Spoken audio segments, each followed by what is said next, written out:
Chapter 4.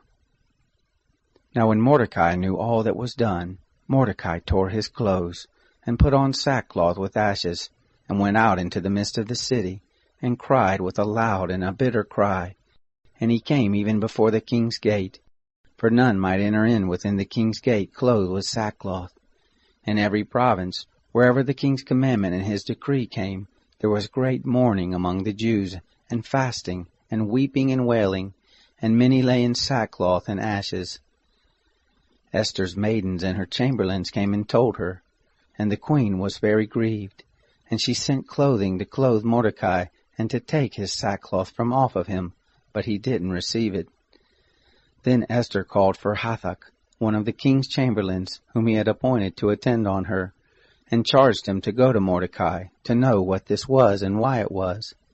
So Hathach went forth to Mordecai, to the broad place of the city, which was before the king's gate. Mordecai told him of all that had happened to him, and the exact sum of money that Haman had promised to pay to the king's treasuries for the Jews to destroy them.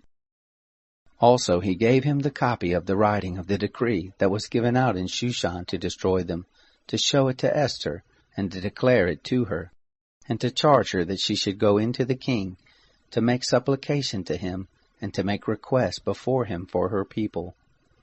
Hathach came and told Esther the words of Mordecai.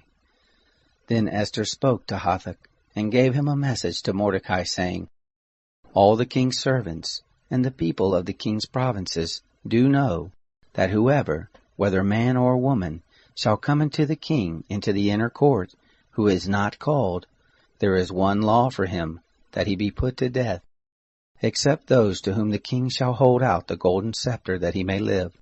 But I have not been called to come into the king these 30 days. They told Mordecai Esther's words. Then Mordecai bid them return this answer to Esther. Don't think to yourself that you shall escape in the king's house more than all the Jews. For if you altogether hold your peace at this time, then will relief and deliverance arise to the Jews from another place. But you and your father's house will perish. And who knows whether you haven't come to the kingdom for such a time as this? Then Esther told them, Return this answer to Mordecai. Go, gather together all the Jews who are present in Shushan, and you fast for me, and neither eat nor drink 3 days, night or day. I also and my maidens will fast in the same way, and so I will go in to the king, which is not according to the law, and if I perish, I perish. So Mordecai went his way, and did according to all that Esther had commanded him.